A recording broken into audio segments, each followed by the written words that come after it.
저자 이현철입니다. 저번 시간에 이어 오늘은 혈액에 대해서 배우는 시간을 갖도록 하겠습니다. 피의 역할이 뭔지, 피는 또 어떻게 구성되는지에 대해서 알아보도록 하겠습니다. 먼저 피의 역할은 무엇일까 하는 것에 대해서 한번 알아보도록 하겠습니다. 성경에도 피는 생명이다 라고 써져 있습니다. 우리 인체에 있어서 피는 그야말로 알파요 오메가라 할 수 있습니다. 따라서 이 사혈요법에 있어서 혈액에 대하여 자세히 학습하는 것은 어쩌면 당연하다 할 것입니다. 그렇다고 여기서 복잡하고 어려운 장기나 뼈의 영문 이름에서부터 몸속에서 일어나는 수만 가지의 엄청난 화학적 변화와 작용 등을 모두 알아야 되는 것은 아닙니다. 그런 것은 현대학이 담당하고 있지만 그런 것을 굳이 알고 있다는 것과 병을 치료하는 것은 별개의 문제라는 것입니다. 검사나 문진을 통하여 질병의 존재는 알 수 있으나 그 원인이나 발생 경로에 대하여 제대로 규명하고 있지 못하는 것이 의학계의 현실입니다. 나는 의사이지만 제대로 고칠 수 있는 병이 없다라고 말한 용감한 의사의 고백을 기억합니다. 이것이 사실은 현실입니다. 우리 몸은 약 120조 개의 세포로 구성되어 있습니다. 머리카락에서부터 손, 발톱과 피부, 그리고 뇌를 포함한 머리, 위와 대, 소장, 항문에 이르기까지의 소화기관과 폐와 심장, 생식기관 등 장기들과 인체의 골격을 이루고 있는 뼈 등도 모두 세포 덩어리 혹은 세포 집합체라고 보면 됩니다. 이러한 각각의 세포들은 생존과 번식 또는 성장과 기능 유지를 위해서는 산소와 영양을 필요로 하는데 소화기관을 거쳐 흡수된 영양분과 폐를 통하여 흡수된 산소를 혈액에 실어 심장의 펌프질로 순환력을 얻게 됩니다. 이런 순환력에 의해서 말단의 세포까지 이 산소와 영양을 배달하게 되는 겁니다. 이때 세포 속에서 노폐물동의 교환 작용이 이루어지는데 이 과정이 모세혈관을 통하여 일어나게 되는 겁니다. 생명 중추라고 하는 심장마저도 한시라도 피로부터 산소와 영양을 공급받지 못하면 심장세포가 죽게 되고 결국에 사망에 이르게 되는데 이것이 바로 심장마비인 것입니다. 이것만이 아닙니다. 흥미로운 사실은 혈액이 다니는 길을 혈관이라는데 이 혈관마저도 혈관의 탄력을 유지하고 혈관의 건강을 위해서는 혈관을 통하여 피를 공급받아야 하며 이를 혈관 속의 혈관이라고 합니다. 혈관을 구성하고 있는 것이 세포이고 혈관 자체가 세포 덩어리니 당연히 피가 필요한 것입니다. 우리 인체의 컨트롤 타워 역할을 하는 두뇌에서 각 기관이나 신체 부위에 명령을 하다라는 호르몬 역시 혈관 내로 분비되며 혈액을 통하여 표적기관에 전달됩니다. 이 밖에도 혈액은 뇌의 명령에 따라 체온 유지나 수분 조절, 식욕, 수면, 인체에서 일어나는 모든 일들에 관여하고 있습니다. 심지어는 신경조직도 혈액이 없으면 무용지물입니다. 손가락에 고무줄로 칭칭 감아 피를 통하지 않게 하면 감각이 없어지지 않습니까? 다시 말해서 인체에서 일어나는 일 중 피를 제외하고 설명할 수 있는 일이란 단 한 가지도 없다는 사실입니다. 따라서 피가 공급되지 않는 세포에서는 산소와 영양 공급과 노폐물의 제거가 안 되어 세포의 대사와 분열과 정식에 문제가 생기게 되고 나아가서 세포 집합체의 장기는 부정 상태에 빠지게 되는 것이 질병인 것입니다. 부정 상태에 빠진 세포는 세포 집합체인 장기나 기관들의 기능을 부정 상태에 빠지게 하고 부전 상태에 빠진 세포 중 이상 증식을 하는 것이 종양인데 이들 중 일부는 돌연변이선 이상 증식을 멈추지 않고 계속하는 것이 바로 암인 것입니다. 결국 모든 질병이 피로부터 기인한다고 볼 수 있습니다. 즉 세상의 모든 병명은 발생하는 부위와 정상 그리고 이름만 다를 뿐 본질적으로는 같다고 할 수 있습니다. 피 하나로 모든 질병을 설명할 수가 있는 것입니다. 다음으로 혈액은 어떻게 구성되어 있는가에 대해서 알아보겠습니다. 우리가 학교 다닐 때 혈액은 혈구와 혈정으로 구성되어 있다는 걸 모든 사람이 배운 것을 기억할 것입니다. 우리 몸속을 돌아다니는 혈액의 양은 자신의 몸무게의 약 8% 정도입니다. 예를 들면 자신의 몸무게가 80kg라면 혈액의 양은 6.4리터가 되는 것입니다. 이것은 뒤에 사혈양편에서 상세히 설명하겠습니다만 상당히 중요한 의미를 갖습니다. 반드시 기억해 둬야 합니다. 혈액은 혈구와 혈장으로 구성되어 있습니다. 혈구는 적혈구와 백혈구 그리고 혈소판으로 나뉩니다. 적혈구는 세포조직에 산소와 영양을 군반하고 조직세포로부터 노폐물을 교환하는 역할을 수행하는데 그 크기는 0.6 미크론에서 0.8 미크론이라고 되어 있습니다. 쉽게 말해서 1 미크론이라는 것은 1mm를 1000등분해서 그 중에 하나라는 얘기입니다. 근데 그거보다 작은 크기가 적혈구라는 것입니다. 이러한 적혈구가 통과하는 모세혈관의 크기는 0.8 미크론에서 2 미크론 정도라고 하니까 적혈구가 모세혈관을 통과할 때는 이리 부딪히고 저리 부딪히며 좁은 간을 겨우 통과하는 정도의 크기입니다.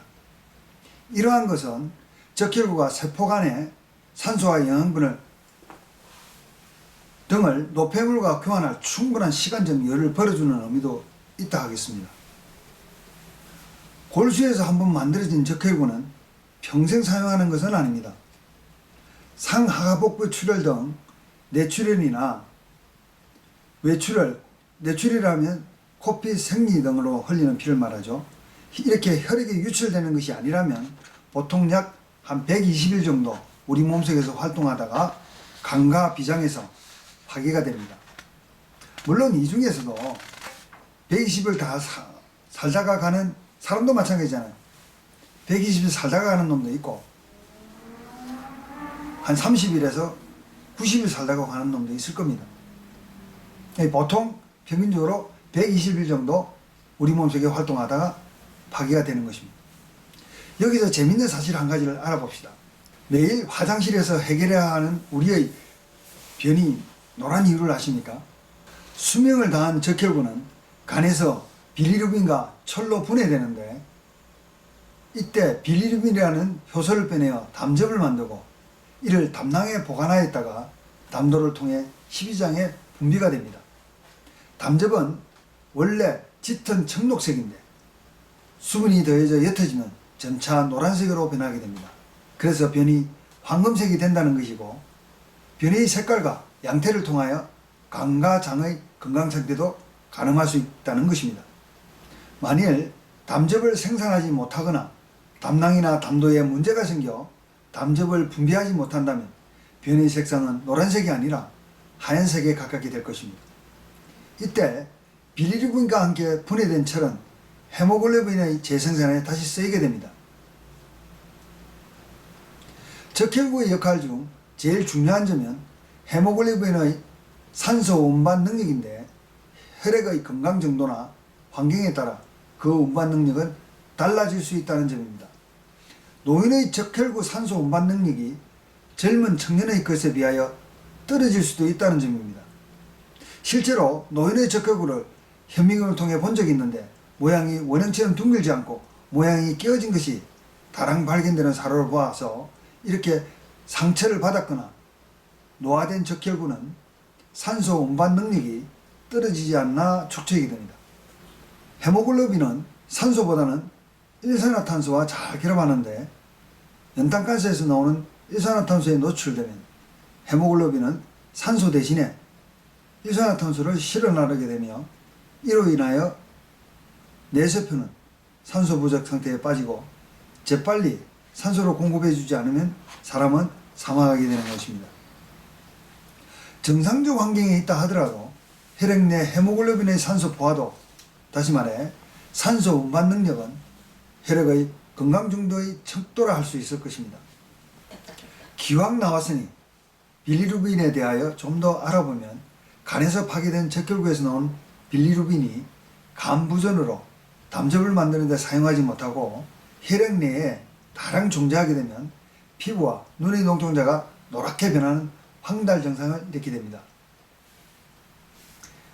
백혈구는 과리병태로 적혈구와 같이 골수에서 만들어지는데 일부는 비장과 림프샘에도 만들어집니다. 간과 비장에서 파괴되며 병근이 몸속에 침입할 경우 이를 죽이는 식균 작용을 하게 됩니다. 이때 파이로젠이라는 물질을 분비하게 되는데 이 파이로젠은 간 내의 시상하부를 자극하여 체온을 올리는 작용을 하게 됩니다. 체온이 올라가면 간에서 철분을 해소하여 혈중 내 철분 농도를 떨어뜨려 세균 활동을 억제하는 역할을 하게 됩니다. 따라서 미일 경우 해열제를 먹이는 것은 우리 몸의 방기전을 방해하는 것이므로 바람직한 일이 아니라 할 수 있습니다. 병균이 침입하여 백혈구가 몸속에서 포식하여 죽으면 비장, 림프샘에서 다시 백혈구로 생산하게 되는데 역으로 열이 나거나 백혈구 검사에서 백혈구 수가 증가하면 세균이 침입하였거나 몸속 어딘가에 염증이 발생한 것으로 볼 수 있습니다.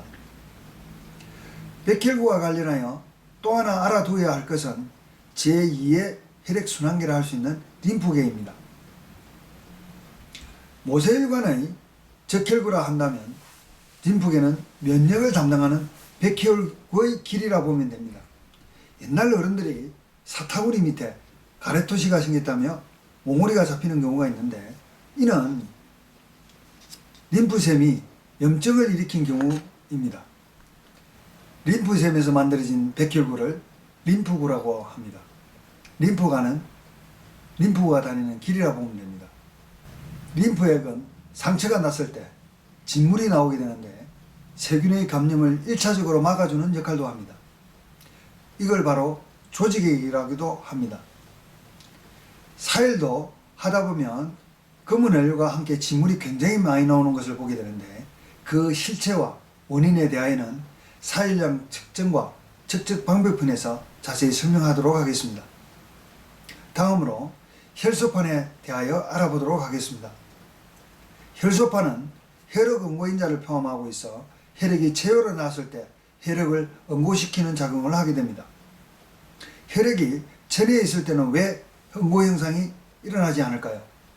그것은 간에서 항응고물질인 헤파린이 혈관 내로 분비되어 혈액 응고를 막고 있기 때문입니다.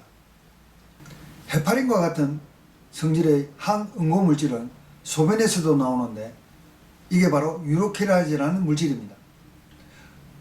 여러분들도 고속도로 화장실에서 소변 모는 통을 본 적이 있을 겁니다. 특히 남자 화장실에서 말이죠. 우리의 소변 속에 있는 유로키나제를 얻기 위함입니다. 유로키나제는 니트로그리센과 같은 혈전 용어제의 일종입니다. 병원에서 뇌경색이나 심근경색, 혈관 폐색증 환자에게 주사약으로 처방됩니다. 혈소판은 90일 정도 활동하다가 적혈구와 같이 관과 비장에서 파괴가 됩니다. 다음으로 혈장은 대부분 액체 성분으로 되어 있습니다. 이 액체 성분은 수분과 단백질, 탄수화물 등의 각종 영양소가 포함되어 있습니다. 우리가 잘 아는 바와 같이 원심 분리기에 넣어 돌리면 혈구는 밑으로 가라앉고 위로는 노르스름한 액체가 위로 뜨는데 이것이 바로 혈장입니다. 우리 혈액량의 약 55%가 혈장으로 구성되어 있고 pH 7.5 정도의 중성에 가까운 약 알칼리성에 속합니다. 그리고 혈액의 염분 농도는 0.9%입니다. 사람마다 차이가 있을 수 있으나 이에 대하여는 고혈압과 저혈압편에서 상세히 설명하도록 하겠습니다. 오늘 이 장에는 약간의 수치가 나옵니다. 좀 어렵게 느낄 수는 있으나 중요한 것은 몇 가지가 안 됩니다. 그러나 그 수치 정도는 좀 기억해 둘 필요가 있을 것으로 생각됩니다. 자, 복습을 잠시 하도록 하겠습니다. 우리 몸에서 몸무게의 몇 프로가 혈액이라고 그랬죠? 예, 8%입니다. 8%이고 혈액의 구성 요소는 무엇이죠? 혈구와 혈장으로 구성되어 있습니다. 혈구는 어떻게 되어 있죠? 혈구는 적혈구와 백혈구, 혈소판으로 구성되어 있습니다. 혈장은 대부분 수분으로 되어 있고 그 외에도 단백질이나 탄수화물 등의 영양소가 포함되어 있다 있는데 몇 프로가 혈장으로 구성되어 있다고 기억하십니까? 약 55%가 혈장이 되어 있습니다. 그리고 수소 이용 농도는 7.5% 정도의 중성에 가깝다는 걸 반드시 기억하시기 바랍니다. 그리고 혈액의 염분 농도는 0.9%입니다. 이런 몇 가지의 수치는 반드시 기억하는 게 좋을 겁니다. 나중에도 이러한 문제는 또 나오게 됩니다. 그때 다시 자세히 설명해 드리도록 하겠습니다. 오늘의 강의는 여기서 마치겠습니다. 다음번 강의는 조혈에 관해서 설명해 드리겠습니다. 여러분 오늘 강의가 유익하셨나요? 듣기에 조금 힘든 부분이 있을지 모르겠지만 계속 듣다 보면 익숙해지리라 믿습니다. 결코 어려운 부분은 아닙니다. 좋아요, 구독 부탁드리겠습니다. 감사합니다.